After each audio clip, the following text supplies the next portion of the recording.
Bismillahirrahmanirrahim. Assalamualaikum warahmatullahi wabarakatuh. Waalaikumsalam warahmatullahi wabarakatuh. Pagi semuanya. Pagi.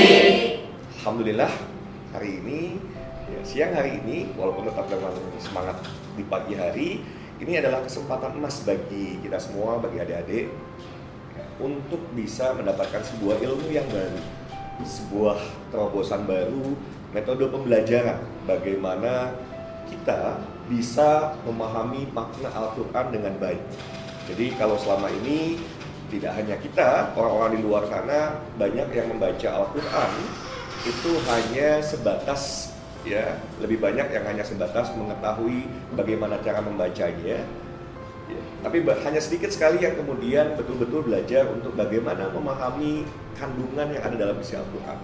Ada sebuah terobosan yang luar biasa yang menurut saya ini akan menjadi sesuatu yang sifatnya revolusioner karena memperbaharui cara belajar atau mendalami Al-Quran, yaitu melalui metode Smart Bil Qalam. Seperti apa? Ya tentu kita akan belajar dari beliau, seorang yang melakukan penelitian, melakukan pengamatan, kemudian juga mengumpulkan banyak sekali data yang akhirnya menghimpun menjadi sebuah buku yang saya yakin ini sebuah buku yang akan sangat diminati ke depan, karena dibutuhkan oleh umat muslim di Indonesia. Jadi bagaimana dalam waktu 9 jam bisa memahami bahasa Arab Al-Quran dengan metode yang disebut Smart Bil Qalam. Untuk itu kita punya kesempatan yang luar biasa untuk belajar langsung dari orang yang menulis buku ini. Boleh berikan tepuk tangan yang luar biasa untuk Bapak Dr. Adi Muhammad MHD. Pak Kiai, silakan.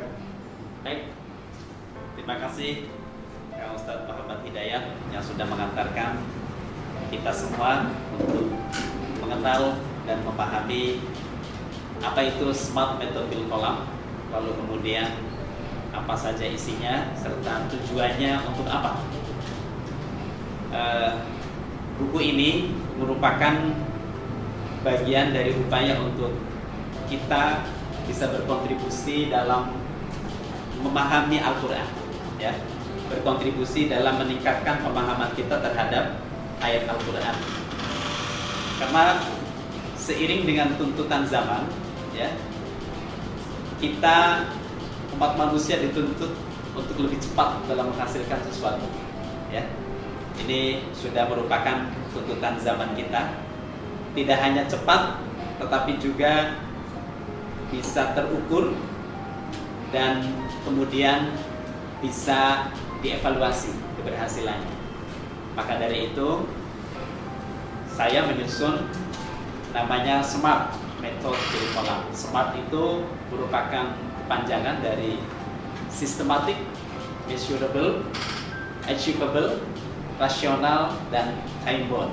Jadi ini sistematis, kemudian bisa terukur, bisa dicapai, kemudian rasional, dan bisa ditentukan waktunya. Maka disebut dengan Smart Method Bil Qalam.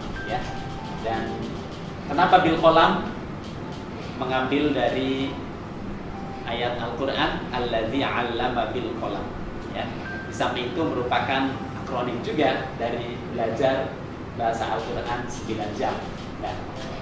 Target dari Smart Method Bil Qalam ini adalah yang pertama, agar pembaca memiliki pengenalan tentang kaedah-kaedah dasar perubahan kata, yang dikenal dengan ilmu shorof dalam bahasa Arabnya, ilmu tentang perubahan kata atau perubahan kalimat. Dalam bahasa Arab itu kalimat, bahasa Indonesianya adalah kata, Kemudian yang kedua, bertujuan untuk mengenalkan dasar-dasar kaidah nahwiyah.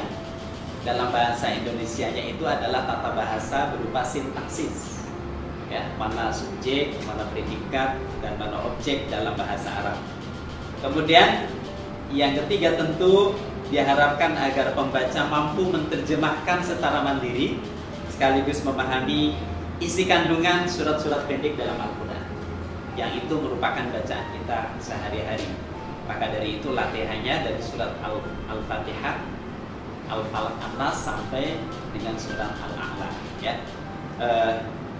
Merujuk pada hasil penelitian, ya, yang telah dilakukan oleh antara lain misalnya Abdul Aziz Abdul Rahim, ya. Jadi ada penelitian dalam buku yang telah diterbitkan, 80% of Quranic words, yang menulis itu, ya, terdapat sebanyak 32.263 ya, kata atau mencapai 41,5% dari keseluruhan ayat-ayat Al-Quran, ya, yang berjumlah 77.800 kata.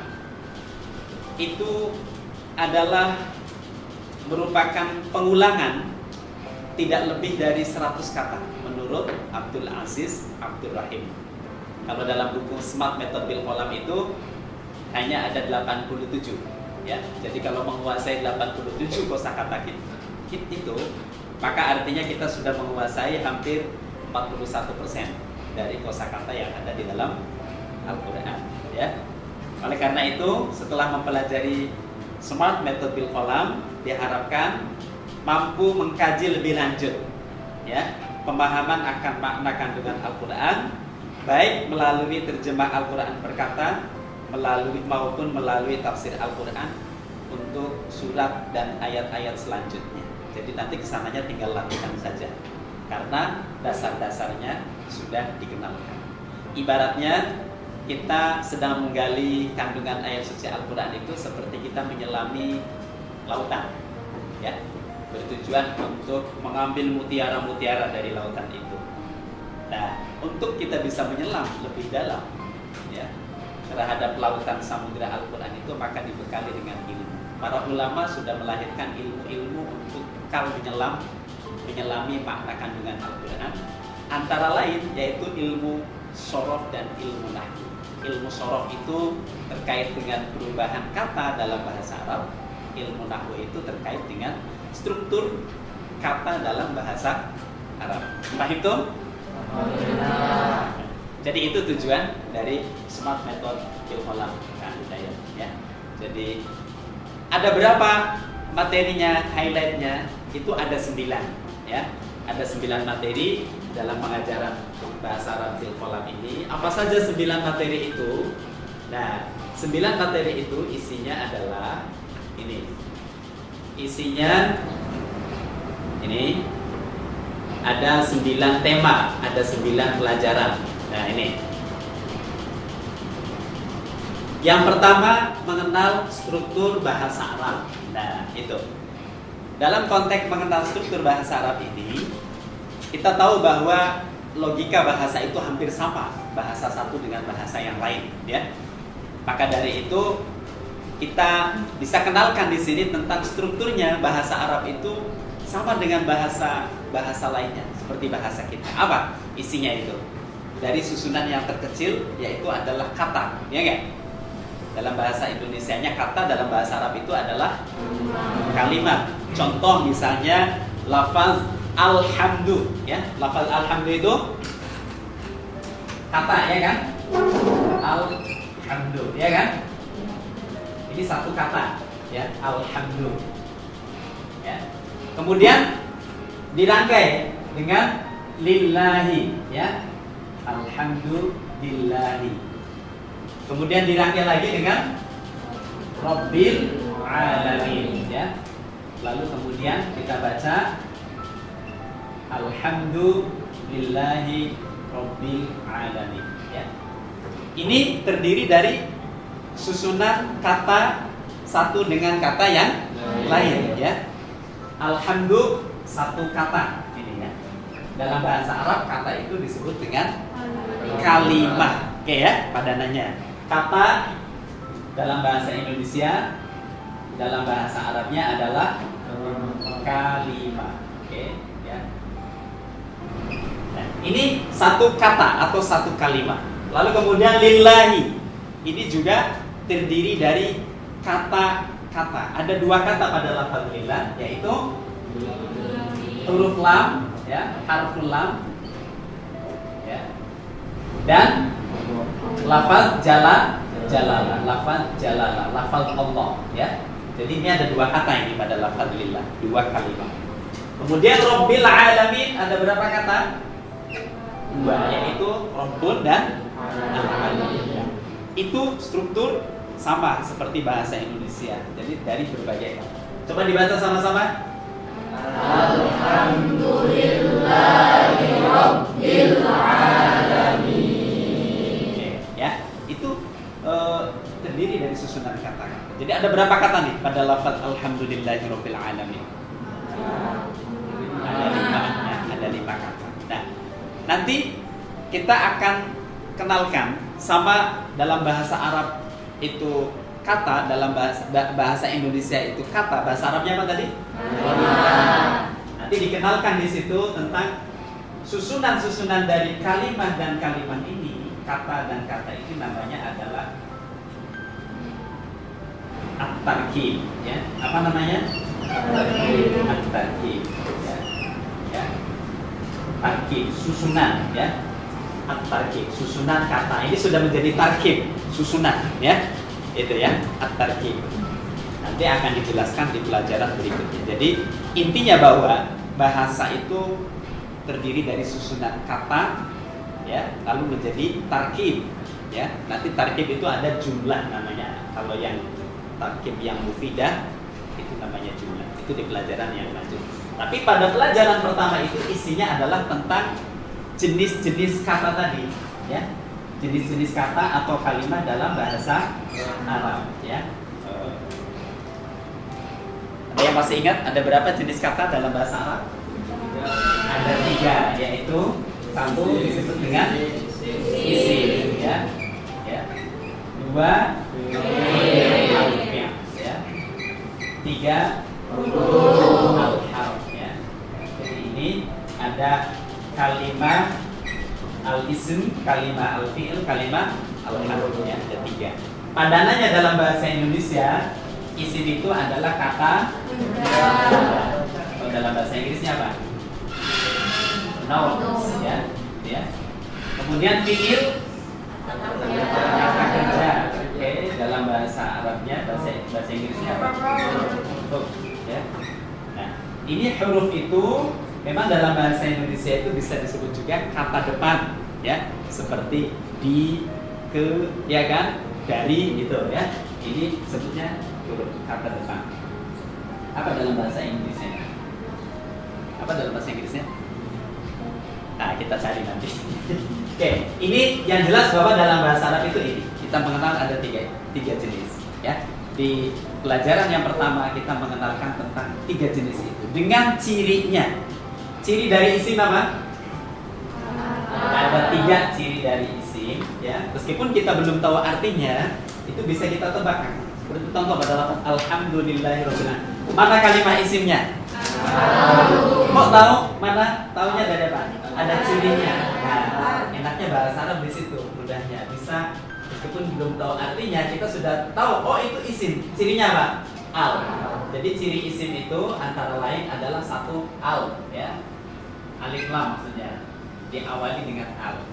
Yang kedua, tanwin, ya, tanwin. Gitu. Nah, ini. Kalau Al-Quran ada harokatnya, jadi kita bisa menyebut juga seperti Dzalikal kitabu la raiba fi hudal lil muttaqin. Hudan adalah isim. Cirinya apa?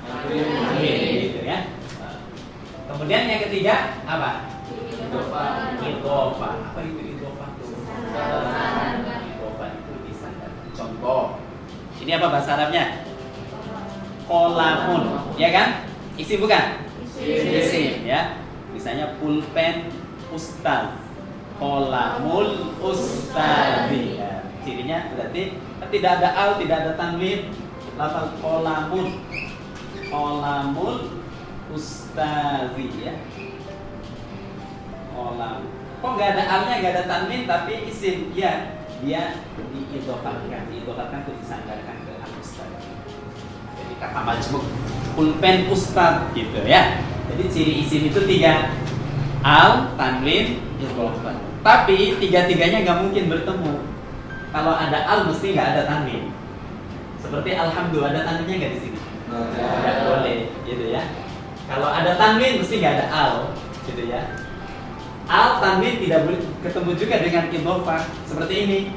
Kolamun diidhofatkan, nggak ada al, nggak ada tanwin karena diidhofatkan. Paham tuh? Jadi ada 3. Nah, itu pelajaran pertama itu. Sehingga di pelajaran pertama itu latihannya coba lihat di surat Al-Fatihah mana isim. Dengan ciri tadi sudah bisa menyebut meskipun belum tahu maknanya, gitu ya.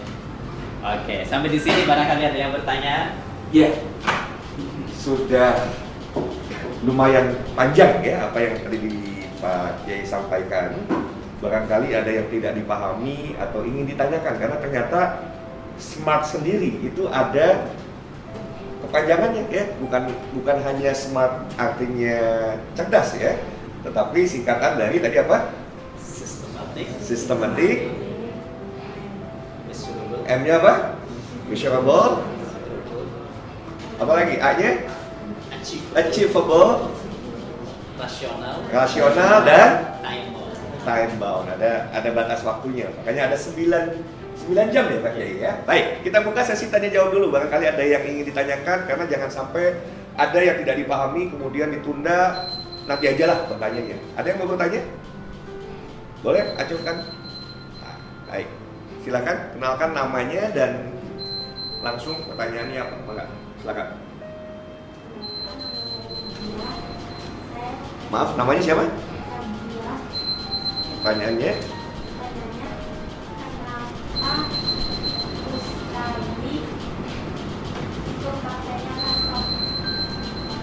Ya.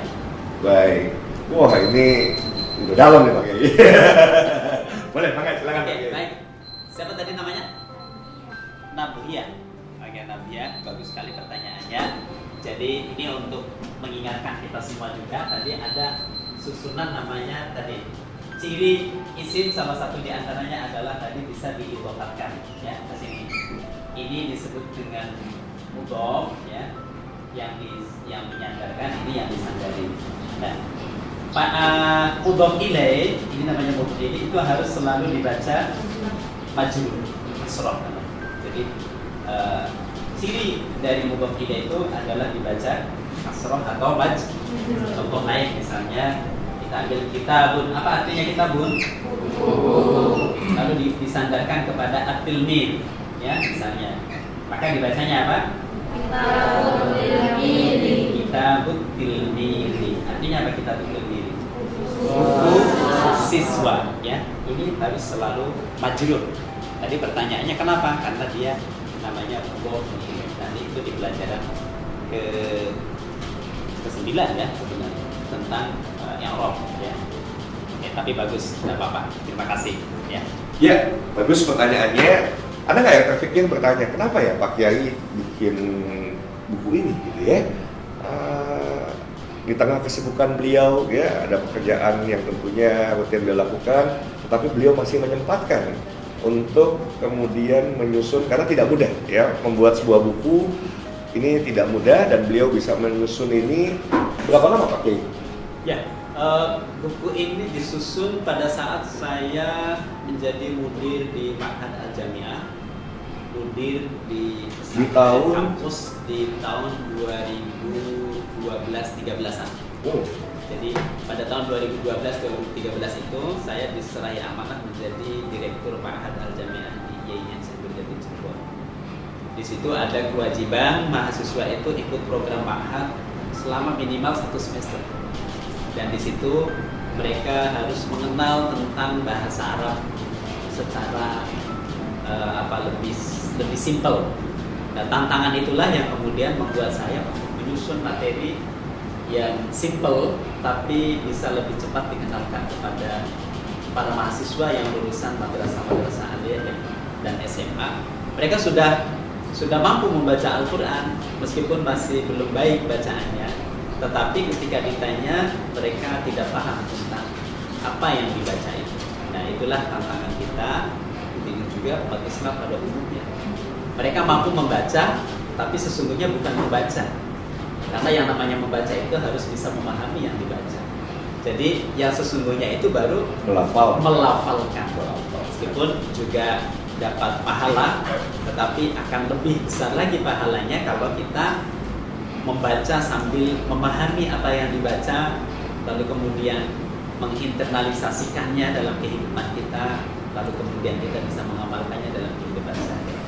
Ada hal yang menarik Pak Kiai pada saat tadi awal disampaikan bahwa ini ibaratnya kalau kita mau menyelam mengambil mutiara. Ya, jadi membaca Al-Quran sesungguhnya sama seperti kita ingin mengambil mutiara yang ada di dalam lautan, sesuatu yang sangat berharga, sesuatu yang bahkan bisa jadi tidak ternilai gitu ya, tidak ternilai harganya, dan itu membutuhkan, kalau nggak salah tadi Pak Kiai bilang butuh peralatan, butuh tools gitu Pak Kiai ya.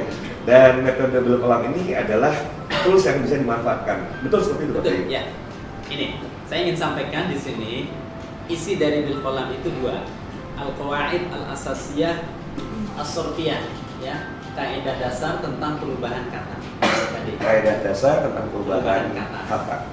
Itu namanya qawaid as-surfiyah. Ilmunya namanya ilmu sharf. Ya. Yang kedua, al-qawaid al-asasiyah an-nahwiyah, kaidah dasar terkait dengan struktur kata itu sendiri. Nah, ini menjadi tools, menjadi alat untuk memahami teks. Jadi kalau kita mau fahmul makruh, memahami apa yang kita baca, itu ya kuncinya dua paling tidak.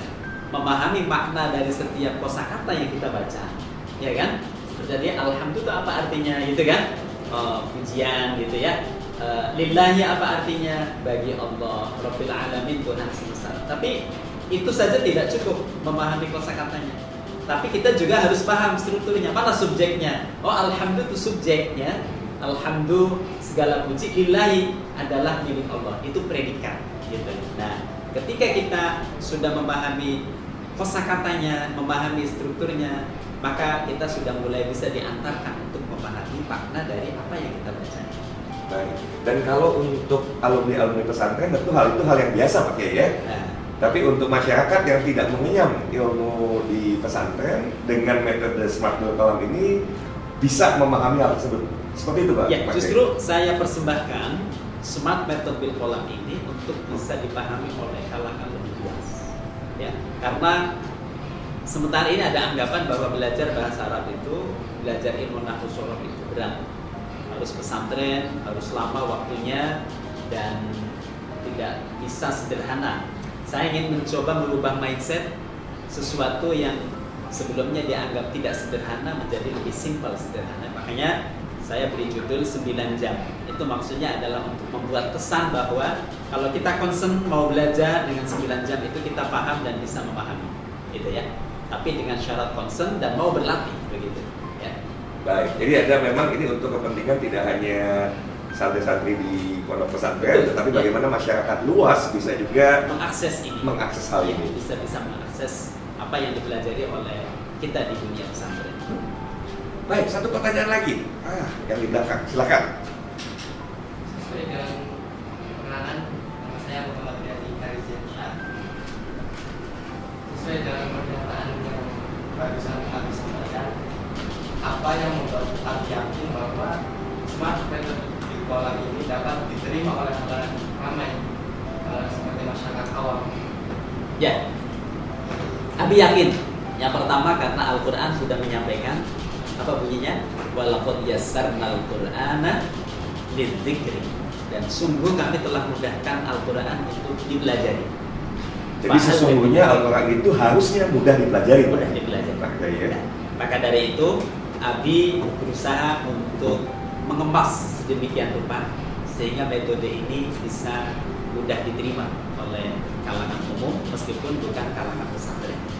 Dengan judulnya saja 9 jam itu Abi ingin memotivasi ya, bahwa untuk belajar bahasa Arab Al-Quran itu bisa dengan waktu yang lebih simple, asal kita mau concern dan mau mengikuti tahapan-tahapan yang dianjurkan di dalam kitab atau di dalam metode ini. Gitu. Ya. Terjawab ya. Kita berikan satu pertanyaan lagi deh. Ada yang masih penasaran mau bertanya di sesi pertama ini? Baik. Sebutkan nama dan pertanyaannya langsung ya, silakan. Perkenalkan, nama saya Irjen Masya. Sebelumnya saya ingin bertanya bahwasanya tadi Abi bilang bahwasanya di dalam buku kolam ini telah mencakup kurang lebih 41,5% dari kosakata dalam Al-Quran. Apakah itu benar? Sebenarnya, dan apa yang bisa membuktikan bahwasanya 41 kosakata dalam Al-Quran itu bisa sama semua dalam buku seperti ini? Oh iya, ini pertanyaan yang sangat bagus ini. Ya. Ini menarik Oke, pertanyaannya ya. Apa betul 41,sekian% itu adalah kosakata yang memang ada di dalam Al-Quran? Betul. Ini adalah sebuah hasil penelitian yang dilakukan oleh Abdul Aziz Abdul Rahim, dan Abi kutip kata-kata yang ada di hasil penelitiannya itu apa saja. Ya. Maka dari itu di dalam lampiran buku ini ada, ya. Ini di lampiran di bagian terakhir, ya. Di bagian terakhir buku ini ada lampiran tentang kosakata yang ada di dalam Al-Quran. Ini ada 87 kata, ya, yang sering terulang di dalam Al-Quran, dan itu kalau dihitung jumlahnya mencapai 41,sekian%. Nah ini oke. Lampiran. Nah ini ya. Ini dari hasil karyanya Abdul Aziz Abdul Rahim, ya. Nah, ini dari mulai nomor 1. Wait.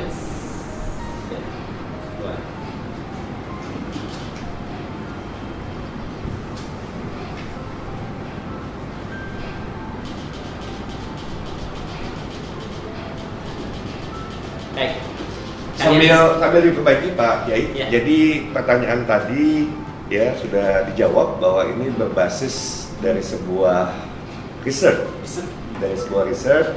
yang kemudian dikutip ya, ada 87 kata yang sering terulang, begitu Pak Kiai? Ya, betul. Ini 87 dari nomor 1 sampai 87 ya. Ini ada 87. Kalau kalian bisa buka di buku itu di lampiran terakhir, ya. Ini ada kalimat huruf, ada kalimat isim, ya. Rata-rata adalah terdiri dari kalimat huruf dan kalimat isim, ya. Di halaman 91 ya, halaman 91 kalian bisa lihat. Nah, itu apa namanya? Kalau kita menghafal ini, ya, ini akan kita sudah menguasai, sudah memiliki penguasaan terhadap sekian persen ya, karena sering diulang dalam Al-Quran.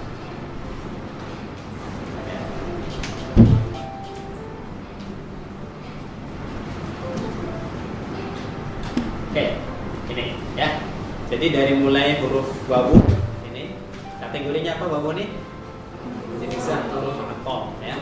Nah, ini jadi ada summa dan seterusnya. Ini akan dipelajari di pelajaran 1, pelajaran 2 dan pelajaran 3.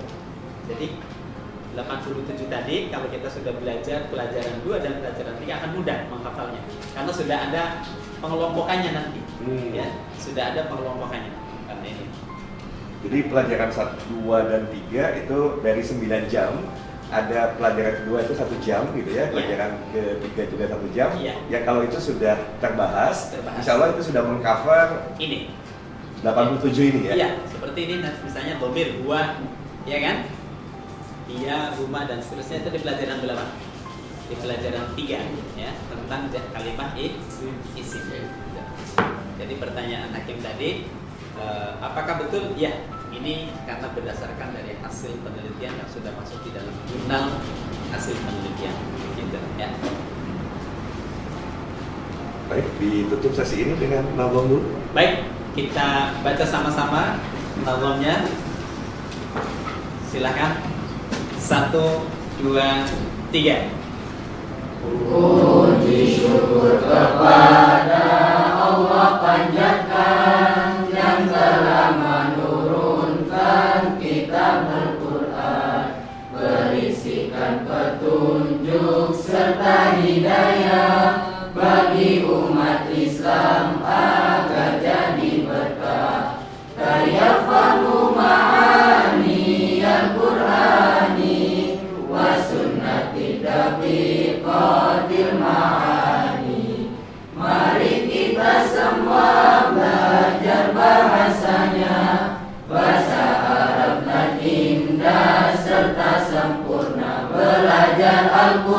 perlu paham makna, kosakata dan susunan kalimatnya. Bahasa Arab sama dengan bahasa kita, terdiri dari susunan kata-kata. Isim kata benda, fi'il kata kerja, huruf kata depan bukan huruf hija. Isim dicirikan dengan al dan tanwin atau tersandar pada kata yang lain. Kalimat fi'il juga ada cirinya, tak terima salah satu ketiganya. Kalimat huruf tak bisa punya makna kecuali di depan kata lainnya. Oke, baik. Kita coba lihat surat Al-Fatihah ya. Kita baca sama-sama surat Al-Fatihah. A'udzu billahi minasy syaithanir rajim. Bismillahirrahmanirrahim. Alhamdulillahi rabbil alamin. Ar-Rahmanir Rahim. Maliki yaumiddin. Iyyaka na'budu wa iyyaka nasta'in. Ihdinas siratal mustaqim. Siratal ladzina an'amta 'alaihim ghairil maghdubi 'alaihim waladdallin.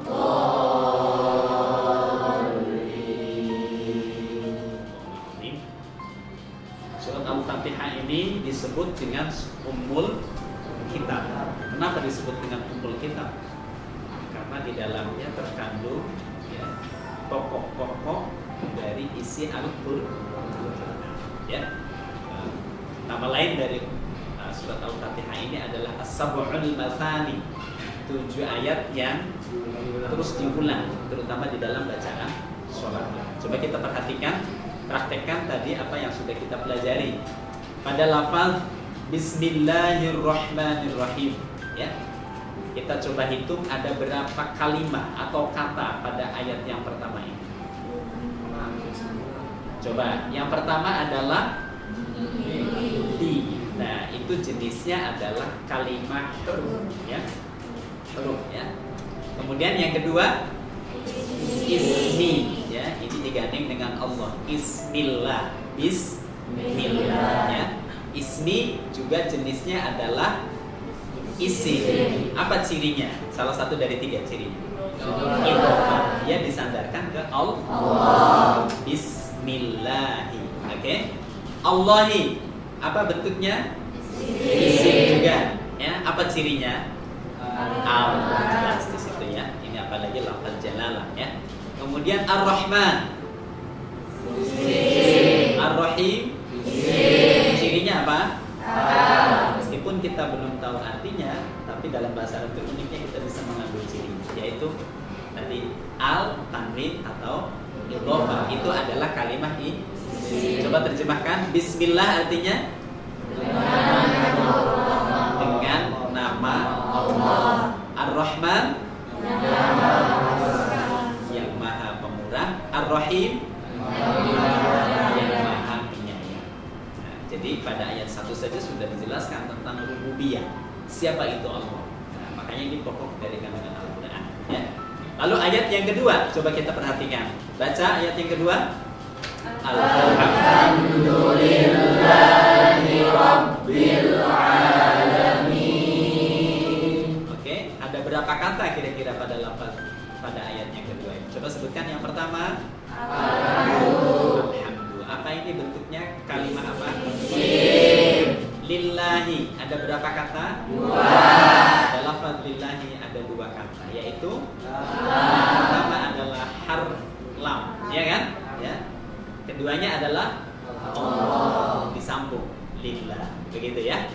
Kemudian yang ketiga Robbi, yang keempat Robbi, disambung ke al-alamin, diidhofatkan Robbil alamin. Maka dari itu Robbi bentuknya apa? Isi. Apa cirinya? Diidhofatkan ke al-alamin. Jadi seperti itu. Apa artinya ayat yang pertama? Segala puji adalah bagi Allah Tuhan. Jadi meskipun kita cantik, maka cantiknya itu milik Allah. Kalau dipuji jangan merasa kita sombong, karena itu sesungguhnya adalah milik Allah. Jadi segala pujian itu milik Allah, bukan milik kita. Karena yang mengaruniakan kepada kita adalah Allah. Kita gantengnya milik Allah. Gitu. Nah, oleh karena itu orang yang membaca Al-Fatihah maka dia tidak akan mudah sombong ketika dipuji. Atau sebaliknya, ketika dicela dia tidak akan mudah putus asa. Ya. Nah, yang terpenting lagi di sini kita lihat pada ayat ke-6. Apa bunyinya? Ihdinas shiratal mustaqim. Apa artinya? Ihdina artinya apa? Tunjukkanlah kami as-shiratal mustaqim, jalan yang lurus. Oke, coba mana kalimat isimnya? As-shirat. Oh, apa cirinya? Yang kedua? Kalau ihdina itu bentuknya apa berarti? Fi'il atau kata kerja, tunjukkanlah. Tapi di situ ada na. Na-nya itu apa tuh? Tafsir apa? Tafsir itu nanti di pelajaran kedua ya. Nanti kita ada di pelajaran kedua. Nah, ini ayat ke-6 ini penting kita sampaikan karena di sini muatan utamanya. Karena isi dari surat Al-Fatihah adalah kita mohon selalu bimbingan dari Allah Subhanahu wa taala ya. Mohon selalu hidayah dari Allah dalam setiap saat. Mudah-mudahan kita senantiasa mendapatkan hidayah Allah Subhanahu wa taala. Inilah pelajaran yang pertama, yakni latihan kita mencoba mengurai mana kalimat isim, mana kalimat fi'il dan mana kalimat. Tentu belum bisa langsung sekaligus bisa di sini. Nanti akan lebih mudah lagi ketika sudah memasuki pelajaran kedua, ketiga dan keempat dan disempurnakan pelajaran kelima ya. Demikian untuk pelajaran yang pertama. Salam. Baik. Alhamdulillah untuk pembelajaran pertama ya. Jadi untuk siang hari ini kita akan bagi 4. Pembelajaran pertama sudah selesai. Nah, kita tutup dulu. Nanti kita akan kembali ke pembelajaran kedua. Billahi taufiq wal hidayah. Assalamualaikum warahmatullahi wabarakatuh. Waalaikumsalam warahmatullahi wabarakatuh.